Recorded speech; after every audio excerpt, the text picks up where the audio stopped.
Hello. Hello, how are you this morning? Good. Sorry, I'm running behind. That's okay. I'm just going to jump in and start filming, and then I'll go look at the back part because I have just a little bit of shade, so I'm going to go for it real quick, if that's okay. All right. All right, sounds good. It looks like we lost one bush back there. Yeah, there's two. Well, and then one behind.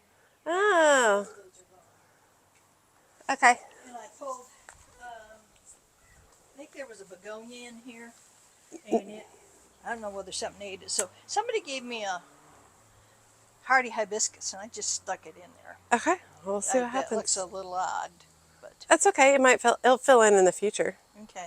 Okay, Yeah, but yeah. both there's one there and that one. Those two Well, crap. just didn't make it. And Abelia, but that Abelia did good. Yep. And this is the Rose Creek Abelia. Okay. All right, well, it's too hot to replace them now, so I'll have to replace them in the fall. Okay. All right. And I just started going up like that with that vine. Yeah, I think it looks great. Yeah, but it's gone. Yeah, and that's fine because it's an angle. So I'll dye and I'll pull out really easily. So, Okay. and it's filling in and adding color, which is nice. Okay, I had deadheaded the other day, but yes. Yeah, no, it looks good. Okay. All right, sweet. And I deadheaded these, and nothing's come back. That's okay. They are slow growers, so Okay. they'll take time. They'll probably give you at least one more flush. Okay. So, Alrighty. all right, cool. Cool. Thank you. Thank you. Hey y'all, it's Amanda and this is my Texas Zone 8 garden. But before we dive in, be sure to like this video, subscribe to the channel, and share this with a gardening friend. Okay, we are back at my mother-in-law's garden. Several of y'all have requested to see how it's doing. There's lots of wonderful things going on. There's a few failures, not too many, not too bad, but it's looking really, really good. So it's just me on my own today. So I'm just going to grab the camera and we're just going to start going through the space. Now, I do think that the space has maintained color really well. As a reminder, this is west. So this gets full-blown hot Texas sun for like 8 hours in the afternoon, which is quite a bit. And so we really wanted to add color that would stand up to the heat. In addition, there are drip lines throughout this entire bed. It looks like we've lost a couple of things, and I'm sure that's due to not enough water. And there's definitely like some pruning that needs to be done and some other stuff. And I think I'm going to save that for a video with my patrons. But I'm excited to walk y'all through and show you what all is happening. Okay, as a reminder, the color palette was lots of pinks and purples, which are colors that she absolutely loves. We also started from scratch. There was nothing in here at all. So we were really focusing on adding some foundation plants as well as colorful accents and lots of texture. We also really wanted to do stuff that was easier for her to take care of. So over here is our main focal point that we added, and this is really where I started the whole design. And we started with a weeping redbud, a Ruby Falls weeping redbud here. And it will really grow to fill in this space beautifully. Its leaves will change throughout multiple seasons. That it has pink flowers in the spring, come out to purple leaves, turn to green, and they'll turn to yellow in the fall. Absolutely beautiful. And it should eventually fill in this entire kind of circle space right here.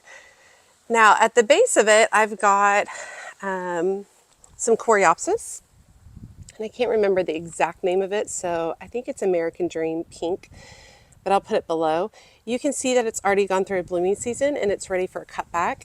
So basically I would come in here and cut it back to about 6 inches and then see if it can give me a reflush before winter comes. Now go ahead and peek a lot of this vine coming through. This is the tricolor sweet potato vine by Proven Winners that has filled through the space, so we'll come back to that. Now let's talk about the foundation plants that we added. So I actually had 3 Abelias across the back, 2 different varieties. And this is the first Abelia. This is the Rose Creek Abelia. And this one's done beautifully. It's looking really good. It's flowered. It's looking really nice. However, you can see I've lost one right there and I lost one right there. That was another, let's see, that one was a kaleidoscope. and this one is a Rose Creek as well. And I don't know what ended up happening. We'll probably come pull these up at a separate video and do a little research of why they didn't make it. I'm sure it's because they were either underwatered or overwatered. Like that was probably most likely the issue.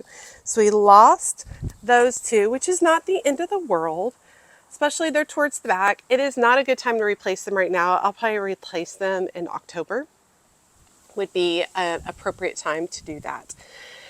Now, some of the other foundation plants that we tucked in here, we did tuck in some evergreens along here, and my brain is suddenly going completely blank. So I'll put them, these are a juniper of some type, and I really, really liked this kind of green tone, and these already have started filling out really nicely. I like that kind of like wintry green tone, lighter gray tone, I think adds a really nice texture in here. And of course they're evergreen, which is lovely.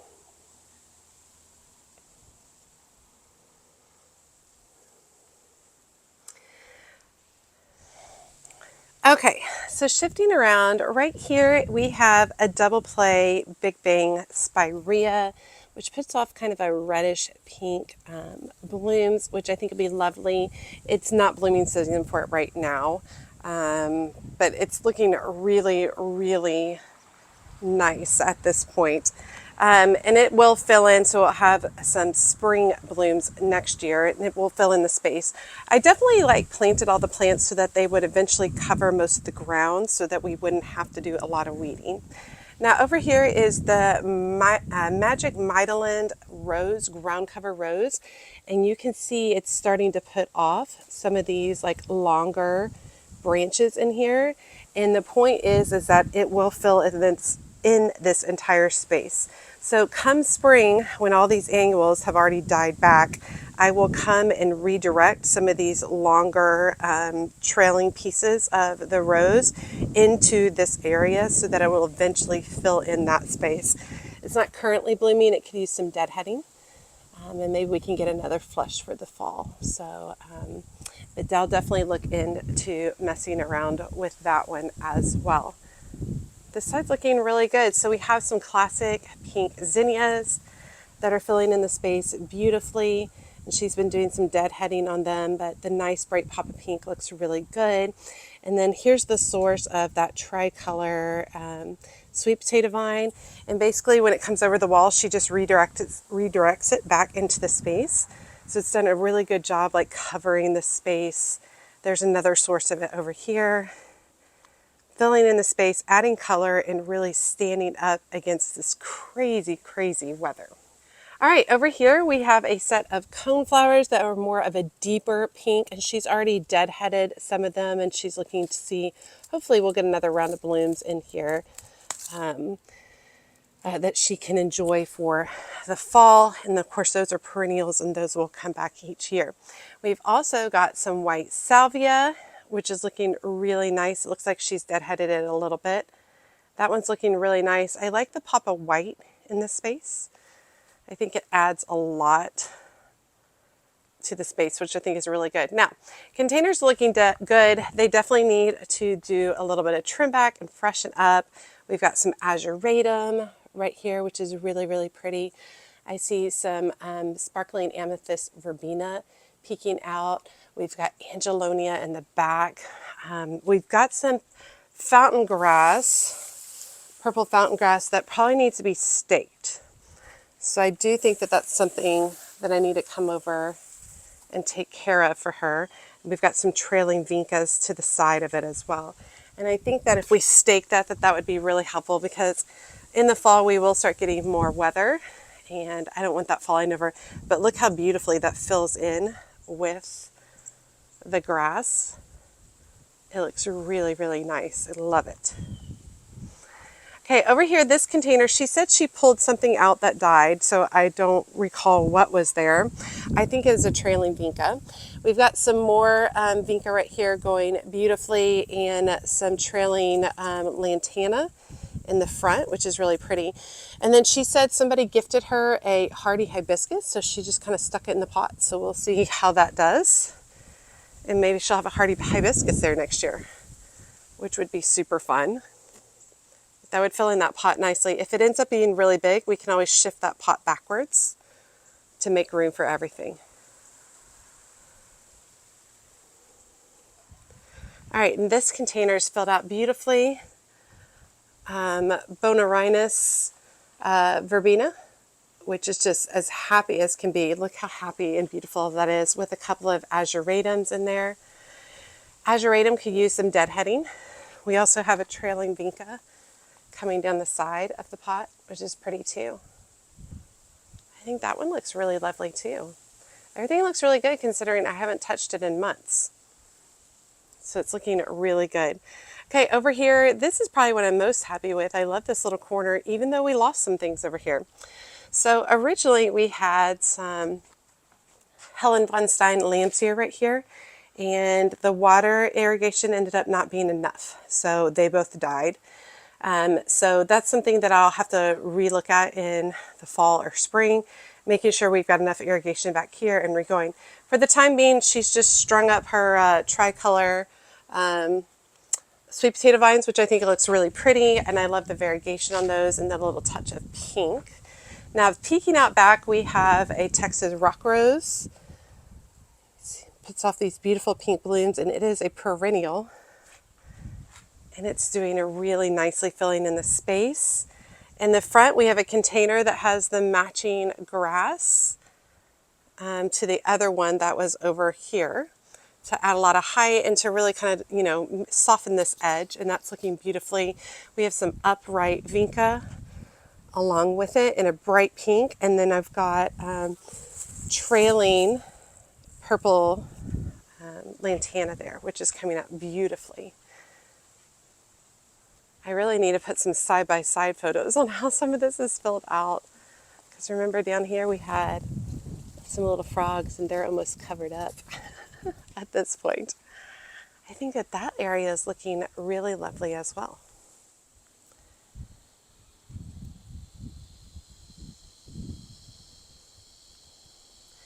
Now, I did want to be really upfront in that I have not come to touch this at all. My mother-in-law, she's done all the stuff on it.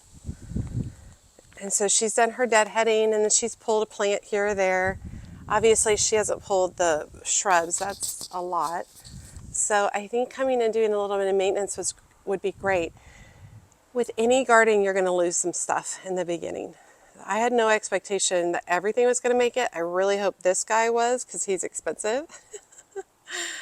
But for losing a couple of two shrubs, and some Helen von Stein Lampsier, y'all, that's not bad. That's not bad at all.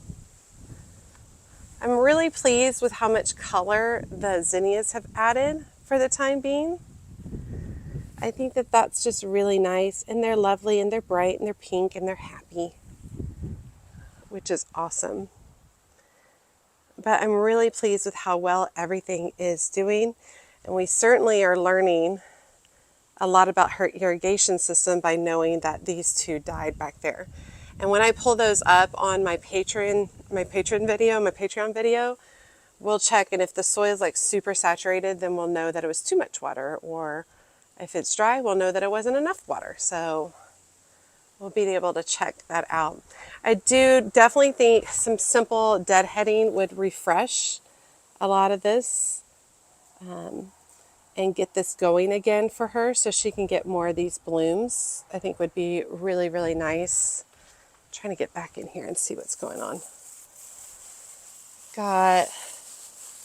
Oh yeah, this verbena has just gone bonkers back here. We've got the Angelonia. I think just a general cutback would be extremely helpful. She does have some, the Verbena bonarinus over here does have some powdery mildew on it, but so does mine. It's just with the season. Really happy with the salvia because I know she's trimmed them back already and now they're growing back. Yeah, feeling really good about it. All right, I hope you guys enjoyed seeing that. I'm very pleased with the progress. I'm very pleased with the direction it's going. This also gives me a lot of ideas and thoughts because I'm growing a lot of plants for the fall from seed. And kind of taking a look at this also allows me to start figuring out what fall annuals I would like to tuck into her garden, which will be a really fun little project. And I can continue to evaluate and pay attention. But considering I haven't been here, like dealing with the garden a couple of months, I think it looks really good. And then it sounds like my mother-in-law has had no problem just coming out here and doing a few little tasks. Seems like she's enjoyed it. She has really enjoyed the front. When she pulls up, she's gotten compliments. It looks pretty because we drive by this area on a daily basis because we live right by each other. And it is always really fun to see the pop of color and the pink. This is the first time I'm really seeing it like up close and like digging in it and such and seeing what's going on. But I'm very pleased with the direction that this garden is going. And I think it's going to be really fun to continue showing you all this space through the seasons and through the years. My sister recently moved down the street from me as well, and she already has a beautiful garden to start off with because the people had it professionally landscaped. However, she is facing some issues with sunshine. Ligustrums have gotten a fungus, a couple of other little things. So it looks like we might be doing some work over in her garden this fall as well, and kind of pulling up a few things. And then, so we're basically be working with an established garden and pulling and changing out a few things to make it more comparable to the Texas weather, which I think will be really, really fun. All right, you all, thank you so much for joining me today. For my patrons, my Bloom Buddy patron level, I will have a video going up in the next few days. That will be me out here in my mother-in-law's garden, cleaning up, dealing with some things, chatting about what's going on, and of course just gardening together, which will be great. As always, make sure you like and comment on the video. Every time you like and comment, it helps grow the video and my channel so much. And if you don't feel comfortable leaving a comment, just drop me an emoji below, letting me know that you made it to the end of the video and you say hi. And be sure to check me out in my Patreon community. It's all things She's a Mad Gardener, all things gardening. It's a great group of people that we just like to chat about gardening and life and what's going on, which is lovely. There's a free tier that you can join in under, and you can expect to see some weekly posts about what's going on in my garden and my life. And there are additional paid tiers. The higher up in the tiers you are, the more access you get, including exclusive videos only available to patrons, as well as group chats, which those are my favorites, and photo sharing. As always, she's a mad gardener or a decorator or anything else that she wants to be. Thanks, y'all.